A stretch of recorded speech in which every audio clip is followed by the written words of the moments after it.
Shall we start by talking injuries, in particular Cole Palmer, given what happened against United?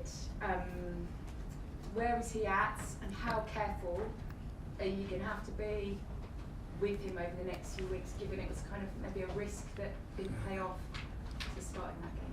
Yeah, we decided to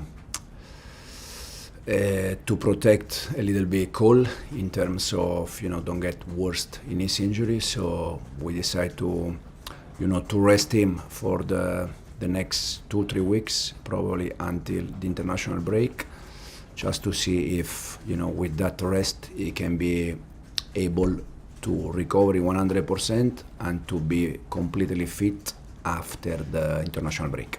What's the problem, and is it something that rest will repair, or does he need some sort of surgery to No. right? I don't think he needs surgery. It's just a matter of to manage his pain in his groin. That with the amount of games, is something that can happen. So this is the reason why we try to be a little bit conservative with him, to give him rest, and hopefully he can be 100% fit after the international break. And everyone else, or who else is at this point ruled out for tomorrow? We have Tosin injury that probably will be out until the international break. What's wrong with him? He has a small problem in his calf, and then Wes Fofana that he had concussion the other day against Lincoln, and the rest I think they are all okay. Apart from those that are maybe longer term, none of those coming back. Romeo and Benoit, they are better. We see if they can join us tomorrow. Otherwise, we'll be for the next one. I know you've spent quite a lot of time in the build-up to the Lincoln game talking about your goalkeepers.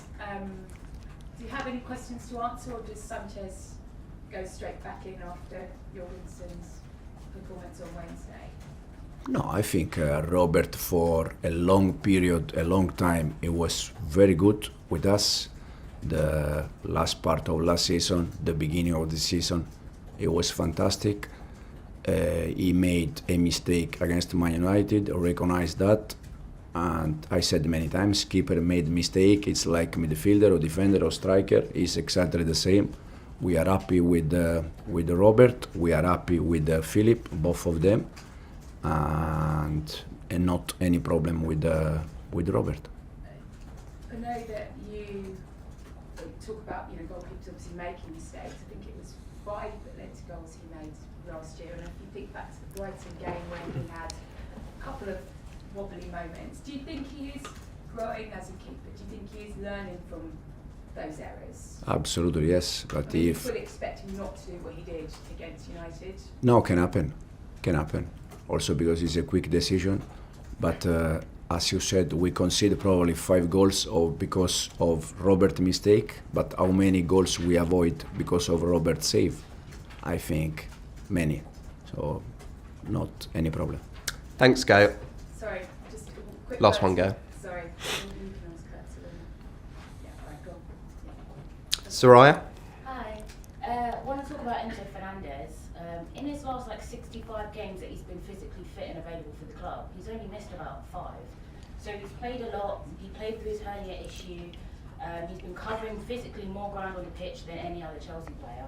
All of this, of course, impacts his level, his form. There can be dips.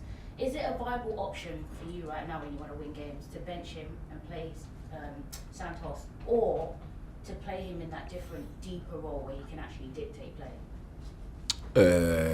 Enzo can play in different positions for us. He can play as a 6, or he can play as attacking midfielder. We use him probably 90% of our games as attacking midfielder. I think he's very good in that position. The reason why he can have some good moment or bad moment is probably because the amount of games. I said many times that for any players, not just for Enzo, but for any players, it's impossible to think that you can play 45 games or 64 games we played last season, all at the same level. It's normal that you drop in some games, but we are very, very happy with Enzo. Yeah, so just on the back of that quickly, you think it's best to play him through maybe bad periods of form to get him back again rather than rest? No, it can depends a little bit. Depends a little bit what do we think from the game plan. But Enzo for us is an important player, and we try to use as much as we can him. You as the manager, you obviously see everything we don't, the training sessions, the realistic conversations you have to have. You rightly so like to protect the young players and not put them up for criticism before they're ready. You mentioned, Mark, you needed to work on some more things, but obviously if he plays and presses up front, João Pedro, who's amazing, can play in his best second striker role. So what exactly, just to give a little bit of insight, does he need to improve on? First of all, it's the balance of the game, the balance of the team that it's important. Sometimes you can allow yourself to play with two strikers, sometimes not. Mark is working well, and for sure he is going to get some chances. And just lastly, with Palmer injured, who are your direct replacements to be creative and build up your best Val, Enzo, Pedro? Who's more realistic for you? Yeah, Buonanotte the other day also, he can play in that position. In the Premier League? In general. But depends a little bit the game, the other team, the way they defend. Depends a little bit. Thank you. Thanks, Soraya. John? I'm just on Cole Palmer. How big an impact is it going to have? You've got a really important week coming up. Not having him obviously playing the influence he has on the team, but also if Jared drops to number 10, then you are looking a bit short, aren't you, up front for number 9, a striker? We said that with Cole we are a better team, but we also said that we need to play games without Cole. So we're gonna find a solution. We are not going to play with 10 players for sure. We're gonna be 11 players for sure, and we're gonna find a different solution. So, I mean, do you see Tyrek George as a number 9 in that position? Is that his best position? Listen. Last year we had in the same game Nicholas Jackson and Marguio injury, and we start to play with Pedro Neto as a 9. So we try to find solution. Now Ty is helping us as a 9, knowing that his position is a winger, is not a 9, but he is playing there. He is doing some good things, like the other day scored the goals, and we see we're gonna find solution. How important is it this next week to maybe define the direction that you're heading in as a group, given the games you've got coming up, Brighton, Benfica, and then obviously Liverpool, the next one as well? I think it's a bit early to think, that next week define a little bit the season. We are not even in October, so it's for me it's quite early. For sure, we need to continue to grow, continue to improve. That I said many times is the main things for me as a manager. Just one about Fabian Hertzen. I know this time last year when you played Brighton, you didn't really want to talk about him. What is the relationship between the two of you? No, I think Fabian is doing a fantastic job since last season, since joined the club. The club is the team is doing well. They are winning games, so it's just he's doing well. Thanks, John. Simon? Enzo, just double checking, is Fofana out tomorrow then with concussion? Mm-hmm. So you're a bit short of centre backs. One, does this give you an opportunity to play Ashley Cole? And secondly, is there any sort of thought in your mind to actually give Axel Disasi a tap on the shoulder and say, come over, we kind of need you?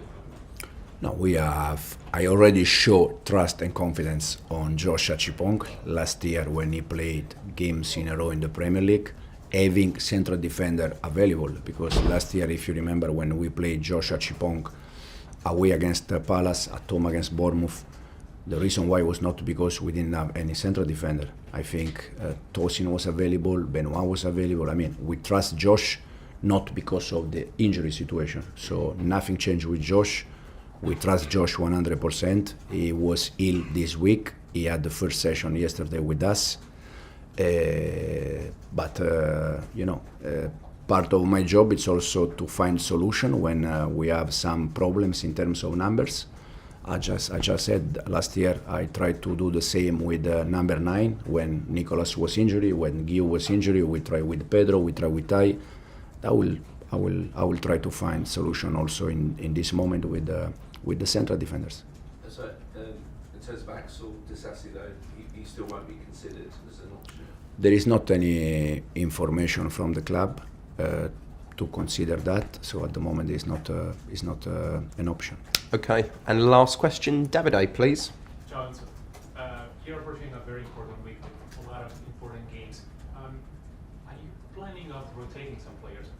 The question maybe is, how do you plan to rotate players when you're facing such an important week? Yeah, no, we try always to rotate players. I think has to be the main target this season. Also because the amount of games, the amount of injury, but at the same time, sometimes you are not able to rotate players because in that position, for any reason, you lack numbers. You don't have the right numbers. So we try, for sure, we have 3 games in a week. We're gonna try to rotate players, but some of them has to repeat every game. And we're approaching the second international break. Can you start to measure the impact of playing the Club World Cup? In this moment, for different reasons, we have different problems. I think we have 7-8 players out, unfortunately. Is this a consequence from last season? I don't know. I said many times we don't have the answer, unfortunately. But again, we're gonna try to adapt and find a solution.